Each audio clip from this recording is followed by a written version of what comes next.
بسم اللہ الرحمن الرحیم۔ عزیز طالبات السلام علیکم۔ آج ہمارے دوسرے ہفتے کا تیسرا لیکچر ہے، تو آئیے چلتے ہیں اپنے لیکچر کی طرف۔ آج ہم سبق اسپتال کا سوال نمبر 6 کریں گے۔ سوال نمبر 6 کیا ہے؟ ذیل الفاظ کے مترادف تحریر کیجئے۔ مترادف کا کیا میننگ ہے؟ ہم معنی الفاظ، یعنی وہ الفاظ جن کے معنی ایک جیسے ہوں۔ اب الفاظ کیا دیے ہوئے ہیں؟ پہلا لفظ ہے برس، اس کا مترادف کیا ہوگا؟ سال۔ سرعت، جلدی یا تیزی سے۔ درد، تکلیف۔ جنون، دیوانگی۔ متواتر، لگاتار یا مسلسل۔ تاخیر، دیر سے۔ انتظام، بندوبست۔ آب، پانی۔ یہ سوال آپ لوگوں نے بک پہ کرنا ہے۔ آگے ہے سوال نمبر 7۔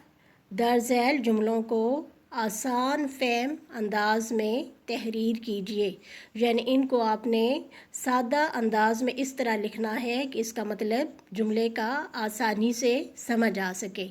یہ کام بھی آپ لوگوں نے بک پہ کرنا ہے۔ پہلا جملہ کیا ہے؟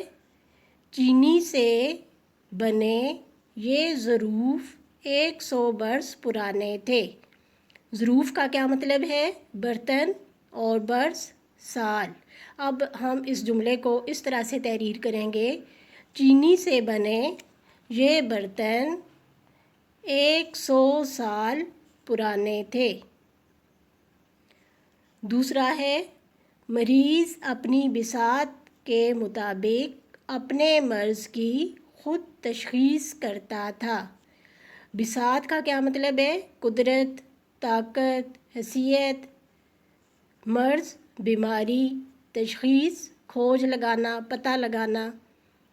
اب اس کو ہم اس طرح تحریر کریں گے، مریض اپنی حیثیت کے مطابق بھی آپ لکھ سکتے ہیں، قدرت کے مطابق، طاقت کے مطابق، کوئی ایک لفظ آپ یہاں پہ لکھ سکتے ہیں بساط کا، کہ 3 میننگ میں نے بتائے، ان میں سے کوئی ایک آپ لکھ لیں۔ مریض اپنی حیثیت کے مطابق اپنے مرض کا خود کھوج لگاتا یا اپنی بیماری کا خود پتہ لگاتا۔ تیسرا ہے میرے دماغ میں کچھ خلل واقع ہو گیا ہے۔ خلل کا کیا مطلب ہے؟ خرابی۔ میرے دماغ میں کچھ خرابی پیدا ہو گئی ہے۔ نمبر 4 پہ ہے ڈاکٹر صاحب بڑی سرعت سے نسخہ لکھ کر اس کے حوالے کر دیتے تھے۔ ڈاکٹر صاحب تیزی سے نسخہ لکھ کر اس کو دے دیتے تھے۔ نمبر 5 پہ ہے اس تاخیر کا اسپتال کی ہر دل عزیزی یا افادیت پر ہرگز کوئی برا اثر نہیں پڑتا۔ تاخیر کا مطلب کیا ہے؟ دیر سے۔ ہر دل عزیزی اس کی شہرت، افادیت فائدے پر۔ اب کس چیز کی تاخیر کی بات ہو رہی ہے؟ دوائیوں کی، کیونکہ دوائیاں اسپتال میں دیر سے آتی تھی۔ تو اس کو اب ہم اس طرح لکھیں گے، دوائیوں کے دیر سے آنے کی وجہ سے اسپتال کی شہرت پر کوئی برا اثر نہیں پڑتا۔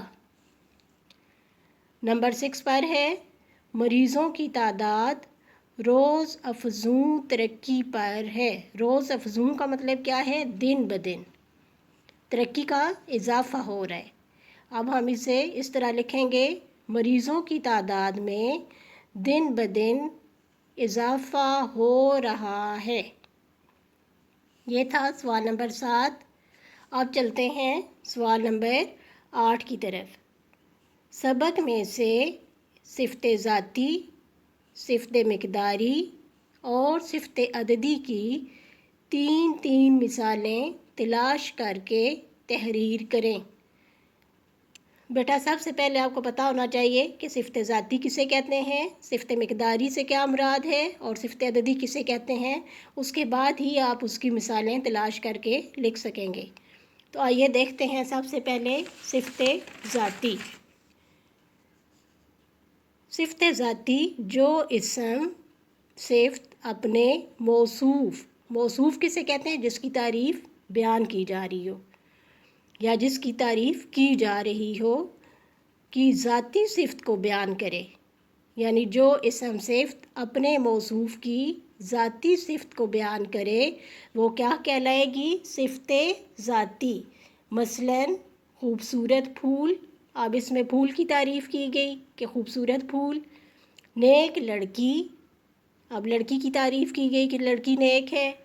بہادر لڑکا، یہ تو میں نے اپنے پاس سے مثالیں دی ہیں، اس کے بعد سبق میں سے جو میں نے مثالیں چن کے لکھی صفت ذاتی کی آپ کے لیسن میں یہ تھی: سادہ لو، چوکیدار، خاکی پتلون، سفید شرٹ، یعنی شرٹ کا کیا بتایا گیا کہ وہ سفید ہے، پتلون خاکی ہے، چوکیدار جو ہے وہ سادہ لو، یہ اس کی ذاتی خوبیاں بیان کی گئیں، تو یہ کیا ہے، صفت ذاتی۔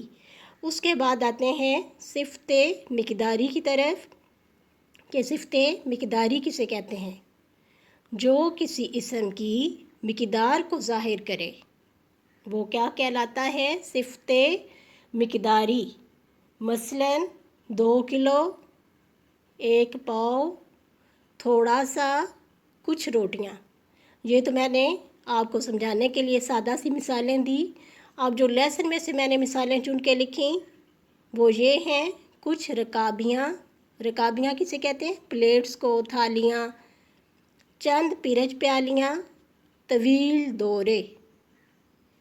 اس کے بعد ہے صفت عددی، جو کسی اسم کی تعداد کو ظاہر کرے۔ عدد سے پتہ چل رہا ہے تعداد، یعنی وہ اسم صفت جو کسی اسم کی تعداد کو ظاہر کرے وہ صفت ذاتی کہلاتا ہے۔ مثلاً 5 کتابیں، اب اس میں 5 کا عدد آپ کو نظر آ رہا، 2 روپے، 7 لڑکے، 10واں سال۔ یہ تو میں نے ویسے آپ کو مثالیں دیں۔ اب آپ کی کتاب میں سے جو میں نے اس لیسن میں سے مثالیں چن کے لکھی صفت عددی کی: 2 گھنٹے، 9 برس، 1950۔ امید ہے آپ لوگوں کو صفت کی یہ تینوں اقسام سمجھ آ گئی ہوں گی۔ صفت ذاتی جو صفت اپنے موصوف کی ذاتی خوبیوں کو بیان کرے وہ صفت ذاتی، اور صفت مقداری کسے کہتے ہیں، جو اسم کی مقدار کو ظاہر کرے، اور صفت عددی جو کسی اسم کی تعداد کو ظاہر کرے وہ صفت عددی کہلاتا ہے۔ اس میں سے یہ میں نے چند مثالیں چن کے لکھی ہیں، بیٹا آپ لوگ کوشش کیجئے گا کہ آپ خود سے بھی اس میں سے کوئی مثالیں چن کے لکھیں۔ اس کے بعد ہے سوال نمبر 9، درج ذیل الفاظ میں سے لاحقے الگ کیجئے اور ان سے 3 الفاظ بنائیے۔ سب سے پہلے دیکھتے ہیں کہ لاحقے کسے کہتے ہیں۔ وہ حرف یا لفظ جو کسی کلمہ یا دوسرے لفظ کے بعد لگا دینے سے ایک نیا لفظ بنا لیتے ہیں، اور بعد میں لگنے والا لفظ کیا کہلاتا ہے، لاحقہ۔ یعنی جیسے یہ لفظ ہے، الفاظ دیے میں پان، پان ایک لفظ ہے، اس کے بعد لفظ کیا لگا، دان، تو یہ ایک نیا لفظ بن گیا، تو بعد میں جو لفظ لگا یہ کیا کہلائے گا، لاحقہ۔ اگلا لفظ ہے وضع وضع ایک لفظ ہے، اس کے بعد داری لگا تو یہ ایک نیا لفظ بن گیا، داری اس میں لاحقہ ہے۔ خاطر ایک لفظ ہے، خواہ اس کے بعد لگا تو خواہ کیا ہے، لاحقہ۔ اب اس میں آپ نے لاحقے ان الفاظ میں سے الگ کر کے لکھنے ہیں اور پھر مزید 3 الفاظ آپ نے بنانے ہیں۔ پہلا لفظ کیا ہے، اس میں لاحقہ جو ہے دان، وہ میں نے یہاں لکھا لاحقے والے خانے میں، وضع داری میں داری، خاطر خواہ میں خواہ۔ آگے جو مزید 3 الفاظ میں نے بنائے، دان یعنی ان کے آخر پر آنا چاہیے، گلدان، پیک دان، تاریخ دان۔ پھر میں نے 3 لفظ بنائے جن کے آخر پر داری آئے، ایمانداری، رازداری اور راہداری۔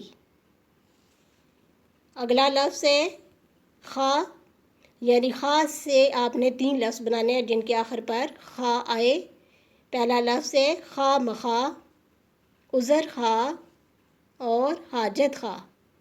یہ تھا آپ کا آج کا کام۔ اللہ حافظ۔